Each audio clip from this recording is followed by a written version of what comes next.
Donc là, il y a 10 vins sur 18 hectares. Ça fait quand même beaucoup de cuvées pour un petit domaine.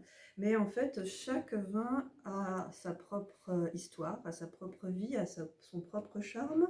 Donc on ne peut pas concevoir de mélanger ou d'assembler, puisqu'on va parler beaucoup d'assemblage dans des terroirs avec les cépages du sud. Donc on va vraiment respecter aussi bien les sols que les cépages s'ils ont quelque chose à dire d'une façon pure. Donc là on a notre premier blanc, c'est un Vermentino pur. Donc c'est assez intéressant, c'est une toute jeune vigne.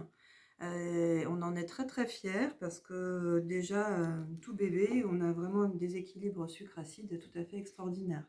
Mais bon, c'est à revoir dans l'avenir puisque bon, pour une première fois en 2018, on a encore un petit peu des choses à apprendre et pour améliorer tout ça et puis que la vigne aussi nous sorte le meilleur d'elle-même. Ensuite, cette cuvée de Cinsault, ça c'est nos vieux Cinsault bon, qui ont 55 ans, on va dire en moyenne maintenant. Donc là, il n'y a pas d'élevage en fût, c'est uniquement d'un élevage en cuve. Et c'est en fait un vin qui est très souple, qui va se rapprocher un petit peu des tanins du pinot, un petit peu gamay aussi dans certains aspects. Mais bon, voilà, c'est un Cinsault, c'est léger, c'est frais, c'est harmonieux, ça va très bien avec le poisson. Vraiment, c'est un rouge qui a une souplesse et en même temps une structure, mais c'est pas, il y a une certaine douceur. Là, on passe au terroir de l'eau de la vie, donc ça c'est classé Caselle. L'eau de la vie, c'est Rec d'Elvier, ça veut dire le ruisseau de la vie. Donc on a un petit peu joué avec ce nom et ça a donné l'eau, le ruisseau, l'eau. Et c'est une Syrah qui a une dizaine d'années maintenant et elle nous donne des choses mais tout à fait bluffantes. Donc au fur et à mesure, on l'élève de plus en plus en fût parce qu'elle va avoir une complexité, une harmonie, elle va s'y prêter très très bien. Donc c'est vraiment une belle Syrah plein sud mais qui n'est pas compotée. Donc elle va toujours garder sa fraîcheur et sa salinité.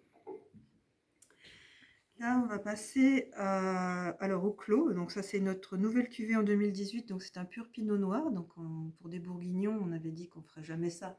Et finalement, on le fait. Et ben pour une première fois, ben, on en est tout estomaqué. Donc on va sûrement en planter. Le problème, c'est que ça arrive un petit peu en maturité avant les autres. Et les sangliers, ils aiment bien ça. Donc ils ne nous laissent pas grand-chose. Mais voilà, ce qu'ils nous laissent, en tout cas, on est très contents. Ça nous a fait vraiment un pinot un peu solaire peut-être, mais tellement harmonieux et tellement aussi avec une fraîcheur, c'est ça qui est aussi, c'est aussi incroyable. Donc ça, c'est à approfondir. Voilà. La Grenache 8, alors, le Grenache, c'est un cépage qui nous donne beaucoup de mal.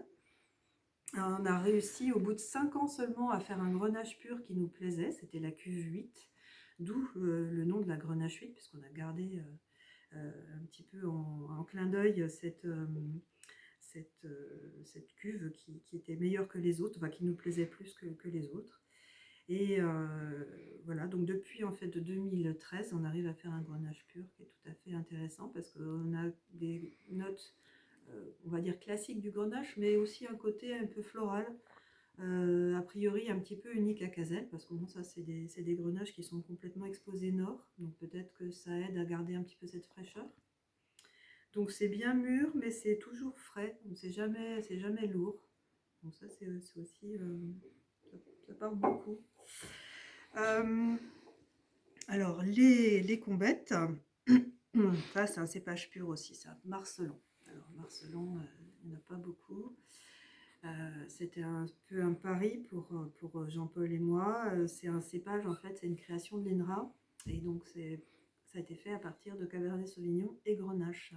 Donc, on va retrouver les tanins du Cabernet, mais avec la sucrosité du Grenache. Donc, on a un vin qui a une grande structure, une grande droiture, une grande concentration, beaucoup de couleurs, beaucoup d'intensité aromatique.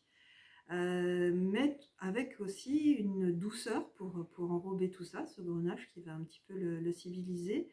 Et puis devant toute cette matière intense, on a décidé de l'élever 100% en fût pour le discipliner, pour lui donner un peu plus de... le polir, enfin le révéler Parce que ça, c'est une matière à dompter, c'est extraordinaire. Déjà, le premier millésime, on en était bluffé, mais alors bon, maintenant, quand on a 4 ans, bah, ça fait la 5e cuvée, enfin le 5e millésime, là, on a une certaine idée maintenant de l'intensité de ce vin.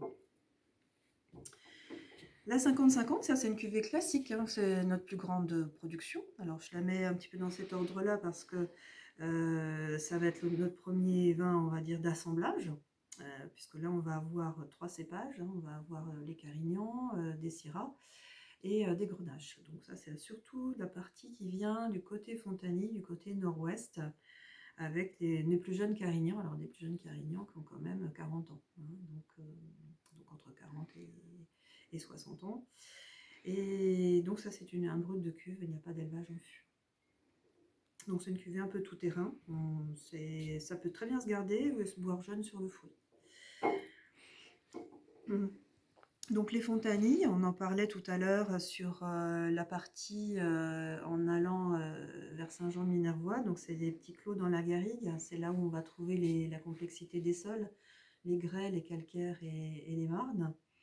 Et donc les 4 cépages, donc Cinsault, Carignan, Grenache et Syrah, donc sont assemblés, enfin c'est vinifié à part, mais on les assemble juste avant la mise en bouteille, parce qu'évidemment chaque cépage ne mûrit pas en même temps, donc chaque lieu est vinifié à part, chaque cépage est vinifié à part. Et on va élever les Syrah et les Carignans en fût. Donc là, on a à peu près 50% de la cuvée qui est élevée en fût. Donc c'est un beau classique du Minervois, un bel assemblage.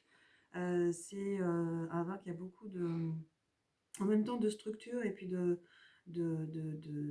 certaine finesse, mais il y a beaucoup de côté épicé. En fait, c'est la Syrah qui va surtout s'exprimer un petit peu plus fortement, avec des caractères plus épicés. Alors, la belle cuvée Siaude, alors ça c'est un coup de cœur, parce que donc ça c'est aussi comme l'eau de la vie, un terroir de Caselles, ça va partir argilo-calcaire plein sud.